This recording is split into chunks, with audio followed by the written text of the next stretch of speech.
On sait qu'ils sont tous les deux connus des services de police, qu'ils ont une trentaine d'années, qu'ils sont originaires de Seine-Saint-Denis. Voilà.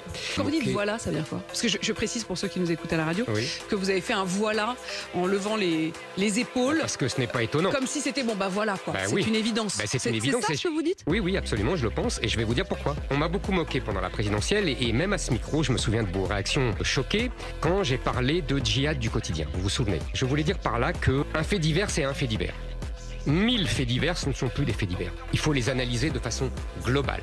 Et moi, mon analyse, c'est que tout ça est un continuum de violence, comme disent les féministes, avec les vols, les viols, les pillages, avec évidemment les meurtres, avec le trafic de drogue. Tout ça étant fait, pour la plupart du temps, la même population, je pense qu'il faut analyser tout cela à l'aune de ce qu'ils sont. C'est-à-dire que c'est, pour moi, une revanche historique, un djihad du quotidien, une guerre que ces gens-là nous mènent, par haine des infidèles, comme ils disent, et ça nous ramène à mon livre, et aussi par revanche de la colonisation. Ils sont persuadés, on leur a appris à l'école en Algérie, que la France coloniale avait pillé l'Algérie. Donc dans la tête de beaucoup de jeunes d'origine algérienne, la délinquance n'est pas de la délinquance, c'est une revanche et c'est une récupération, si j'ose dire.